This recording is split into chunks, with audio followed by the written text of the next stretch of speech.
কল্যাণীর rail station থেকে একেবারে ঢিলছোড়া দূরত্বে রয়েছে কল্যাণীর সেন্ট্রাল বাস টার্মিনাস। বাম আমলে 2005 সালে তৎকালীন সিপিআইএম বোর্ড ক্ষমতায় থাকাকালীন সময় 3 বিঘা জমির ওপরে টার্মিনাসের প্রথমবার উদ্বোধন হয়। তারপর 2014 সালে নতুন করে বাস টার্মিনালের উদ্বোধন হয়, কিন্তু সাধারণ মানুষের উপকার পাননি। এই যে এইখানে যে বাস টার্মিনাল হয়েছে, বাস টাস আসে, সরকারি বাস টাস? না না, এখানে আসে না, ওই দিকটা দাঁড়ায়। এটা এখনো চালু করেনি, পয়সা দেয়নি বলে মনে হয়, শুনেছি। কত বছর আগে হয়েছিল এটা? হয়েছে তাও তো 7-8 বছর হয়ে গেছে। এখনো কিচ্ছু হয়নি? না, পয়সা দেয়নি বলে এখনো বন্ধ আছে। দেখুন কি বাস ফাস এখানে যে ছাড়ে नहीं, দেখুন কি बोला जाए, अपना लोकजन के अपना थोड़ा तकलीफ हो अपना যে সরকারি বাস এখানে যে এখন ছাড়ে नहीं, একটা দুটো শুনছি কি দীঘার বাস ছাড়ছে খালি। বাস স্ট্যান্ডটা দীর্ঘদিন ধরে এই বাস স্ট্যান্ড হচ্ছে দুবার উদ্বোধন করা হয়েছে, তারপরে বাস স্ট্যান্ডের এই অবস্থা। সরকারি বাস থাকার কথা, কোনো বাস নেই এখানে, মানে এমন অবস্থা চলে গেছে।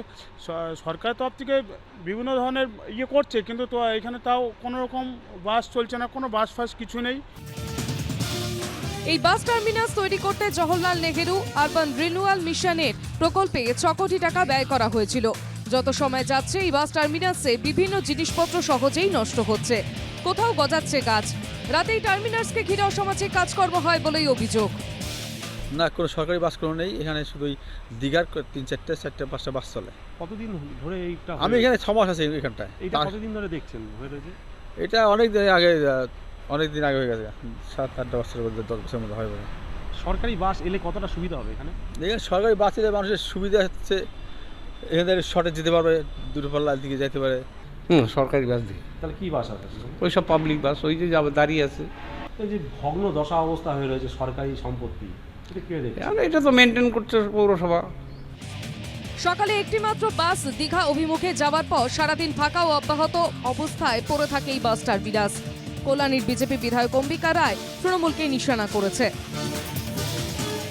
মানে কোনো কাজ এরা করে না এবং করতে চায়ও না, সেই সাথে সাথে জুড়ে গেছে অযোগ্যতা। তো সেইখানে কিছু আপনি ভালো কিছু আশা করতে পারেন না।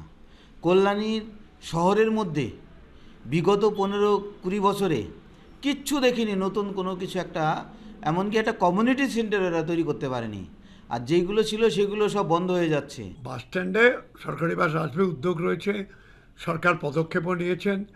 মাননীয় মন্ত্রী স্নেহাশিস চক্রবর্তী মহাশয় নিজে উদ্যোগী হয়েছেন, রুটগুলো নেওয়া হয়েছে।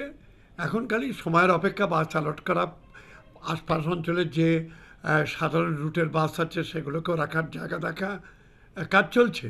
তো আমরা এই মার্চ মাসের মধ্যে এটা সম্পর্কে একটা পুরোপুরি ব্যবস্থা নিয়ে নিচ্ছি।